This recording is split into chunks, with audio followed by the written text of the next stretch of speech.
Vamos falar da característica de um anel. Considere essa nossa motivação, né? Eu, como costumo dizer, eu tenho medo que a motivação desmotive, mas vamos lá. A ideia é a seguinte: considere a soma, né, de a barra mais a barra, até, etc., até mais a barra, em um certo Zm. Sabemos que se m é um número de parcelas, ou seja, se essa soma tiver exatamente esse número aqui, o número m de parcelas, então isso vai ser igual a zero. Bem, aí eu lembro que eu cheguei a começar a falar, mas a gente acabou interrompendo a nossa aula. Eu falei assim: vamos pensar em um... Aí eu não lembro se foi Z6, mas digamos que seja Z6, né? Vamos pensar em Z6. Você tem o 0, o 1, o 2, o 3, o 4 e o 5 no Z6. Ele está afirmando que se eu somar 6 vezes qualquer um deles, isso vai dar zero. Sei lá, então vamos pegar 3. Pegar o número 3. O 3, quando eu somo aqui, 3 mais 3 já dá zero. Então, claro que se eu somar 6 vezes, também vai dar zero, né? Porque a cada 2 dá zero. Então, isso é a mesma coisa que somar 0 mais 0 mais 0. Então, dá zero, de fato. No caso do 3, de fato dá zero, porque você tem de 2 em 2 aqui vai dar zero. Se fosse o 1, né, quando chegasse na sexta daria zero. Vamos pegar o outro. O 3 era fácil demais de perceber. Vamos pegar o 5, né? Vamos pegar o 5. Vamos sair somando o 5. Então você soma 5 mais 5, isso dá 4, né? Aí soma mais 5, dá 3. Soma mais 5, dá 2. Soma mais 5, dá 1. Aí soma mais 5, dá 0. Então veja que no caso do 5, quando a gente chega na sexta parcela, dá 0. Então, de fato, se você somar qualquer elemento de Zm m vezes, isso dá 0, tá? Não é difícil de perceber que isso é verdade. Pegamos aqui o Z6 como exemplo, mas dá para verificar com qualquer outro Zm, tá bom? Bem, então sabemos que isso dá zero, qualquer que seja o A pertencendo ao Zm, pois m vezes A é congruente a 0 módulo m, né? Para m vezes A ser congruente a 0, basta que o m divida o 0 e também divida o m vezes A.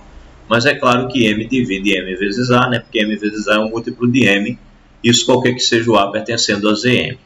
Bem, agora considere a soma A mais A, etc., em Z, em Q, em R ou em C.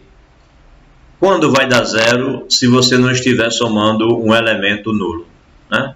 Qual é o número real que você vai pegar e você vai sair somando, e um dia ele dá zero, ele com ele mesmo? Bem, você sabe que isso nunca acontece, né? Não vai dar zero nunca.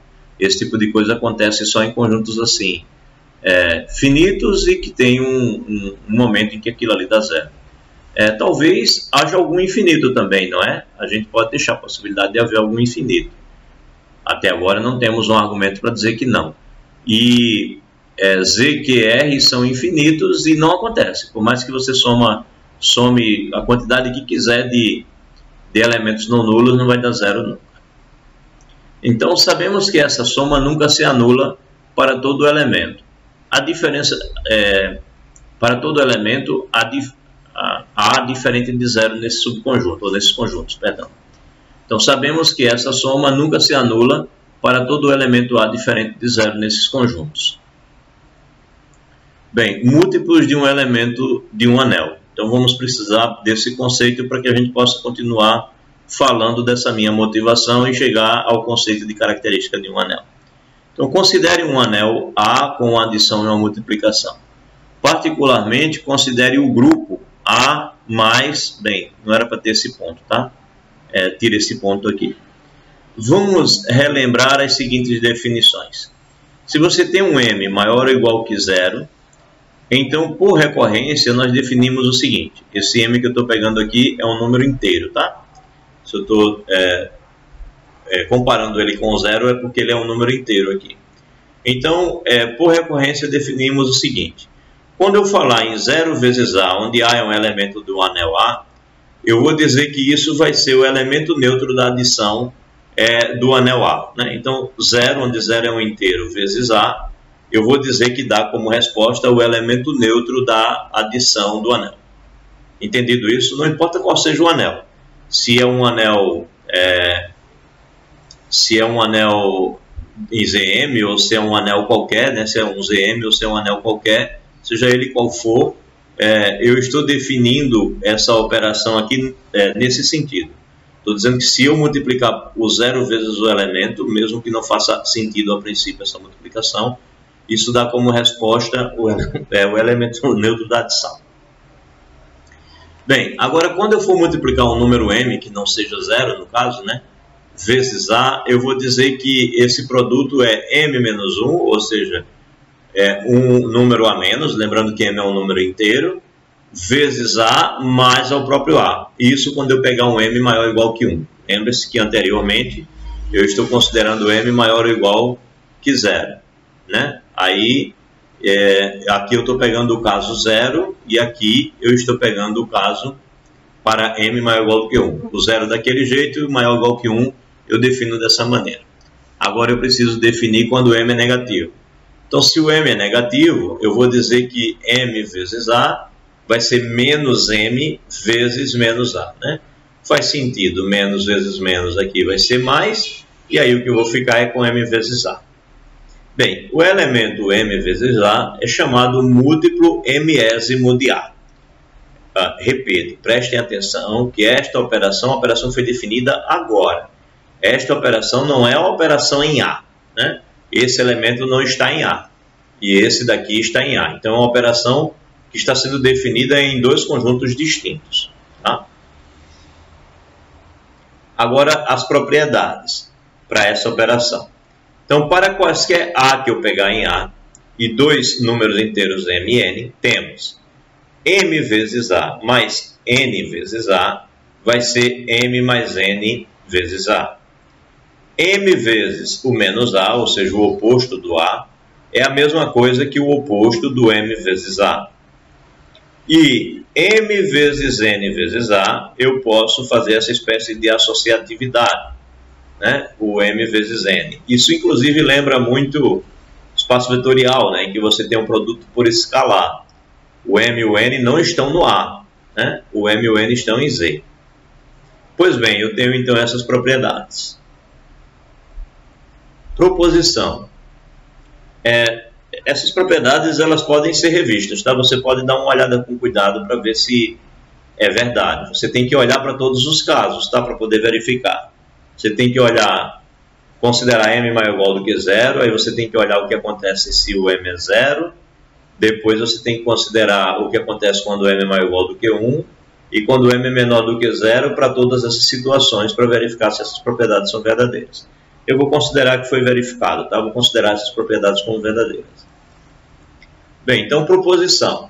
Seja A um anel com unidade, vamos chamar a unidade de A como 1A, tá? E mn, dois números inteiros. Então, mn vezes a unidade é igual a m vezes a unidade, que multiplica n vezes a unidade. Lembre-se que isso daqui é um elemento em A e esse daqui é um outro elemento em A. Então, esse produto dos dois parênteses é um produto que acontece em A, enquanto que esse ponto e esse ponto são referentes a essa operação que nós acabamos de definir. Então, demonstração. Vamos inicialmente supor que o n é maior ou igual do que 0. Eu quero mostrar essa igualdade.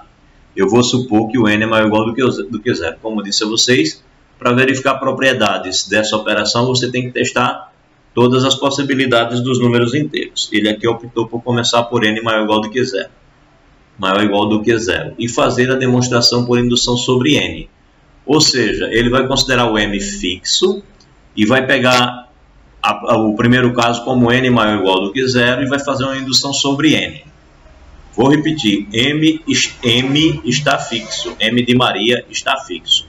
Ele só vai variar o n.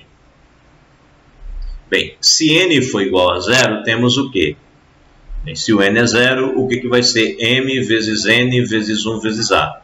Bem, m vezes n é o produto de inteiros e o n é 0. Não importa quem seja o m, m vezes n é 0. Então, o que eu tenho é 0 vezes 1A, que vai dar como resposta o elemento neutro da adição em A, conforme nós definimos anteriormente, né? Então, vai dar o elemento neutro da adição. E, por outro lado, o que vai ser esse lado de cá da igualdade, né? Do lado de cá, quando pegamos n igual a 0, isso deu o elemento neutro da adição em A. Agora vamos para aqui. Aqui você tem m vezes 1A e tem n vezes 1A. Então, aqui m vezes 1A, não importa quem seja o m, eu simplesmente repeti. Mas aqui, como n é 0, o que eu tenho é 0 vezes 1A. E o que vai ser o 0 vezes 1A pela nossa definição? Vai ser o elemento neutro da adição em A. Então, o que eu tenho é um elemento em A vezes o elemento neutro da adição em A. E a gente já provou que para todo anel, o produto de um elemento no anel vezes o elemento neutro da adição dá o próprio elemento neutro da adição.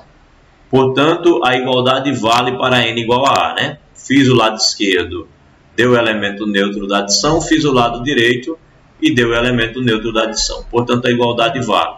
Ambos os lados deram o elemento neutro da adição quando eu tomo n igual a 0. Bem, suponha agora que o n é um certo R, tá? Então, m vezes r vezes 1A está dando como está sendo igual a m vezes 1 vezes A e r vezes 1 vezes A. Eu simplesmente substituí o n por r, dizendo que a igualdade vale para um inteiro r maior ou igual do que 0. Então, esse é o passo, essa é a hipótese de indução, né? Estou supondo que é verdade para um certo r maior ou igual do que 0. Então, verifiquei para um primeiro valor e agora estou supondo para um valor fixo. Minha intenção é provar que vale para r mais 1. Então, vamos para as contas. O que eu tenho é m vezes r mais 1 vezes 1A, né? Coloquei r mais 1 no lugar desse r. Isso vai ser, bem, o m se distribui porque isso é uma operação em inteiros. Então, é m vezes r, m vezes 1. mr mais m. Multiplicando 1A. Ok.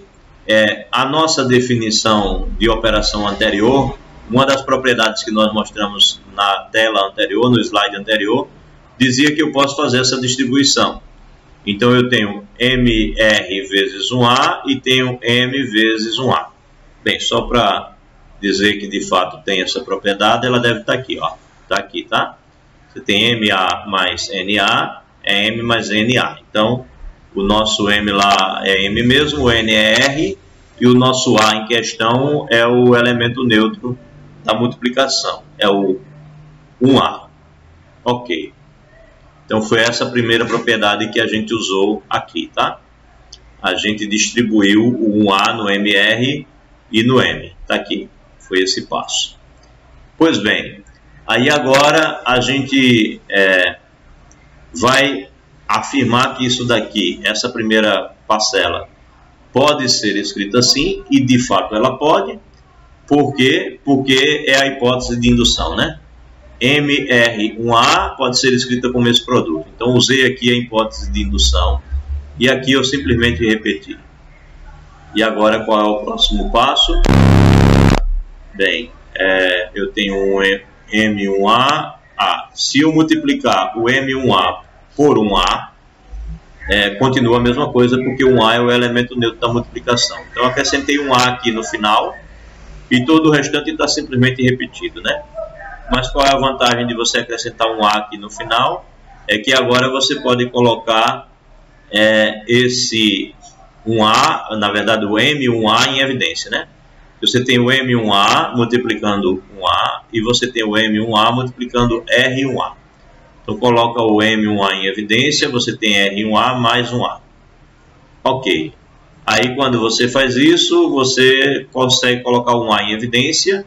E aí você tem M vezes 1A, que multiplica R mais 1, multiplicando 1A. Veja que isso é exatamente a fórmula que a gente quer provar, só que no lugar do N, o que eu tenho é um R mais 1, né? É o M vezes M vezes o início. M vezes R mais 1 vezes 1A, no lugar do N tem um R mais 1. Eu acabei de mostrar que isso vai ser M vezes 1A, é o que eu tenho aqui, e no lugar desse n, o que eu tenho é o r mais 1. Portanto, a gente acabou de provar que se eu suponho que vale para r, eu consigo provar que vale para r mais 1.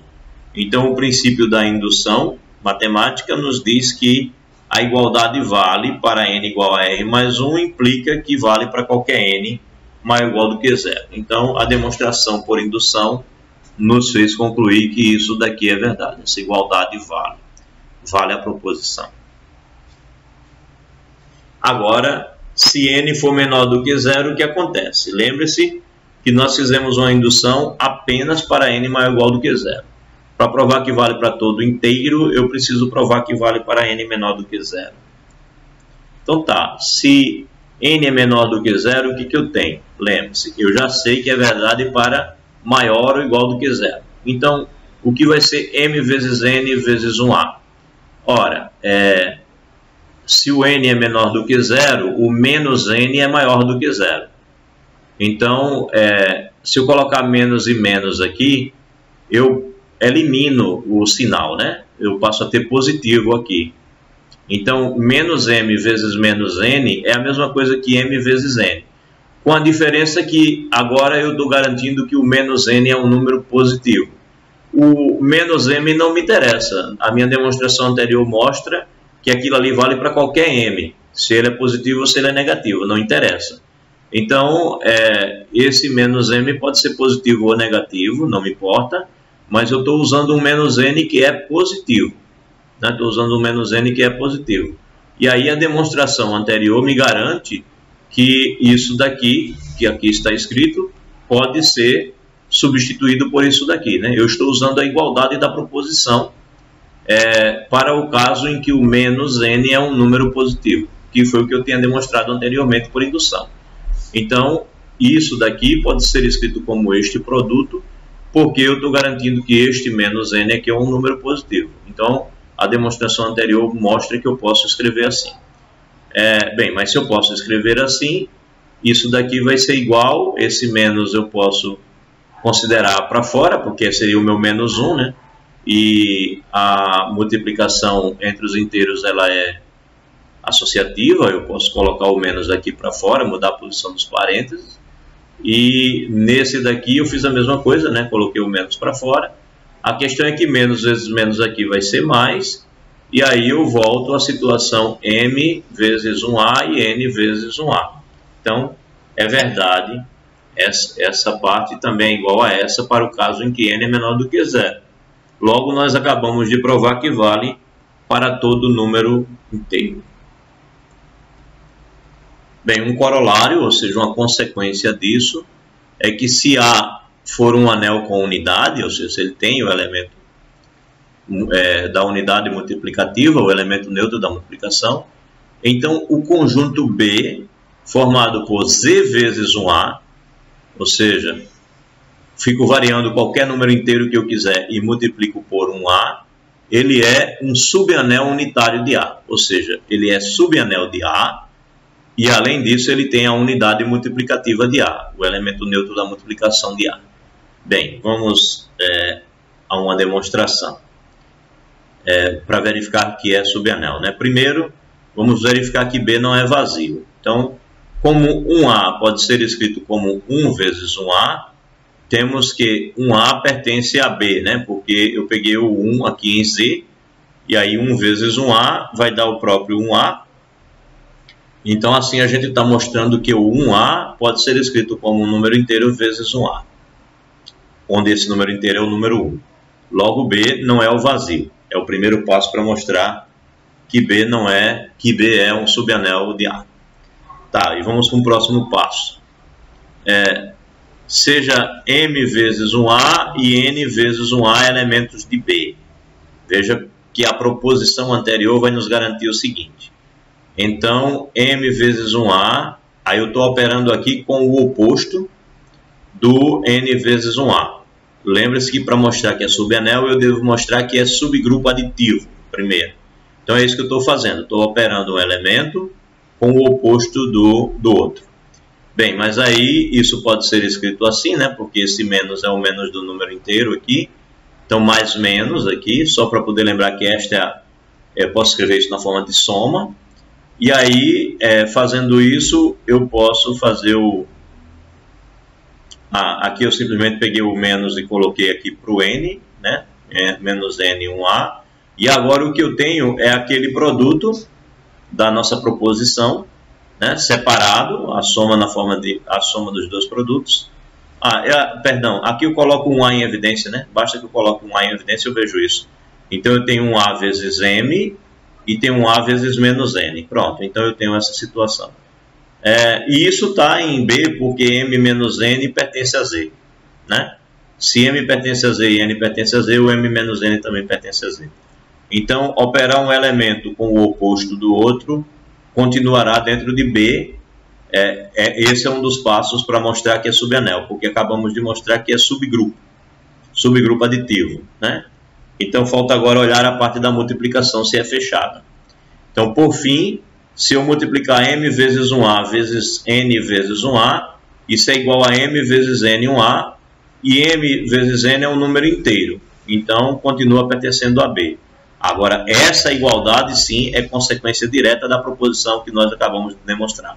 A proposição afirmava exatamente o que está aqui, exatamente essa igualdade. Então, a igualdade é válida. Assim, concluímos que B é subanel unitário de A, e aí concluímos essa seção que fala, que introduz a parte de característica de um anel. Pelo menos concluímos temporariamente esta